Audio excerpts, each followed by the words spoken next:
اللہ کے نام سے شروع جو بڑا مہربان نہایت رحم والا ہے۔ تمام دوستوں سے گزارش ہے کہ ایک بار درود شریف پڑھ لیں۔ حضرت ابو ہریرہ رضی اللہ تعالیٰ عنہ سے روایت ہے کہ رسول اللہ صلی اللہ علیہ وآلہ وسلم نے فرمایا، جس نے مجھ پر ایک بار درود بھیجا اللہ تعالیٰ اس پر 10 بار رحمت نازل فرمائے گا۔ صحیح مسلم۔ تمام ناظرین و سامعین کو میری طرف سے دل کی گہرائیوں سے السلام علیکم ورحمۃ اللہ وبرکاتہ۔ پیش خدمت ہے صحابہ کرام رضی اللہ تعالیٰ عنہم کے سخاوت کے چند واقعات۔ حضرت عبداللہ بن عمر رضی اللہ تعالیٰ عنہ سے روایت ہے کہ ایک صحابی نے بطور ہدیہ ایک صحابی کے گھر بکری کا سر بھیج دیا تو انہوں نے یہ کہہ کر کہ ہم سے زیادہ تو میرا فلاں بھائی اس سر کا ضرورت مند ہے، وہ سر اس کے گھر بھیج دیا تو اس نے کہا کہ میرا فلاں بھائی مجھ سے زیادہ محتاج ہے، یہ کہا اور وہ سر اس صحابی کے گھر بھیج دیا۔ اس طرح ایک نے دوسرے کے گھر اور دوسرے نے تیسرے کے گھر اس سر کو بھیج دیا، یہاں تک کہ جب یہ سر چھٹے صحابی کے پاس پہنچا تو انہوں نے سب سے پہلے والے کے گھر یہ کہہ کر بھیج دیا کہ وہ ہم سے زیادہ مفلس اور حاجت مند ہیں۔ اس طرح وہ سر جس گھر سے سب سے پہلے بھیجا گیا تھا پھر اسی گھر میں آ گیا۔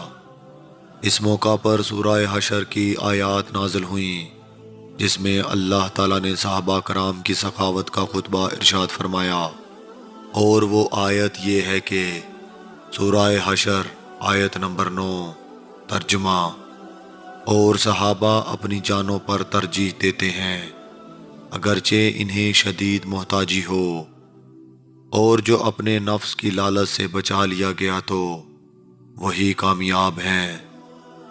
یہ تو زمانہ رسالت کا ایک حیرت انگیز واقعہ تھا۔ امیر المومنین حضرت عمر فاروق رضی اللہ تعالیٰ عنہ کے عہد خلافت میں تقریباً اسی قسم کا ایک واقعہ پیش آیا جو عبرت خیز اور نصیحت آموز ہونے میں پہلے واقعے سے کم نہیں۔ چنانچہ منقول ہے کہ امیر المومنین حضرت عمر فاروق رضی اللہ تعالیٰ عنہ نے 400 دینار ایک تھیلی میں بند کر کے اپنے غلام کو حکم دیا کہ یہ تھیلی حضرت ابو عبیدہ بن جراح کی خدمت میں پیش کر دو، اور پھر تم اس گھر میں اس وقت تک ٹھہرے رہو کہ تم دیکھ لو کہ وہ اس تھیلی کا کیا کرتے ہیں۔ چنانچہ غلام تھیلی لے کر حضرت ابو عبیدہ رضی اللہ تعالیٰ عنہ کے پاس پہنچا اور عرض کیا کہ حضرت امیر المومنین نے یہ دیناروں کی تھیلی آپ کے پاس بھیجی ہے اور فرمایا کہ آپ اس کو اپنی حاجتوں میں خرچ کریں۔ امیر المومنین کا پیغام سن کر آپ نے یہ دعا دی کہ اللہ تعالیٰ امیر المومنین کا بھلا کرے، پھر اپنی لونڈی سے فرمایا کہ اے خادمہ، یہ 7 دینار فلاں کو دے آؤ اور یہ 5 دینار فلاں کو۔ اسی طرح انہوں نے ایک ہی نشست میں تمام دیناروں کو حاجت مندوں میں تقسیم کرا دیا۔ صرف 2 دینار ان کے سامنے رہ گئے تو انہوں نے فرمایا کہ اے لونڈی، یہ 2 دینار بھی فلاں ضرورت مند کو دے آؤ۔ یہ ماجرا دیکھ کر غلام امیر المومنین کے پاس واپس لوٹ آیا تو امیر المومنین نے 400 دینار کی دوسری تھیلی دے کر حضرت معاذ بن جبل رضی اللہ تعالیٰ عنہ کے پاس بھیجا اور غلام سے فرمایا کہ تم اس وقت تک اس گھر میں بیٹھے رہنا اور دیکھتے رہنا کہ وہ اس تھیلی کے ساتھ کیا معاملہ کرتے ہیں۔ چنانچہ غلام حضرت معاذ بن جبل رضی اللہ تعالیٰ عنہ کے پاس تھیلی لے کر پہنچا تو حضرت معاذ بن رضی اللہ تعالیٰ عنہ نے امیر المومنین کا تحفہ اور پیغام پانے کے بعد یہ کہا کہ اللہ تعالیٰ امیر المومنین پر اپنی رحمت نازل فرمائے اور ان کو نیک بدلہ دے۔ پھر فوراً ہی اپنی لونڈی کو حکم دیا کہ فلاں فلاں صحابہ کے گھر میں اتنی اتنی رقم پہنچا دو۔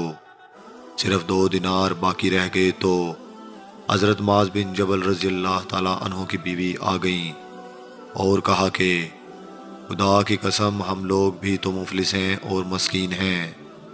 یہ سن کر وہ 2 دینار جو باقی رہ گئے تھے بیوی کی طرف پھینک دیا۔ یہ منظر دیکھ کر غلام امیر المومنین کی خدمت میں حاضر ہو گیا اور سارا چشمدید ماجرا سنانے لگا۔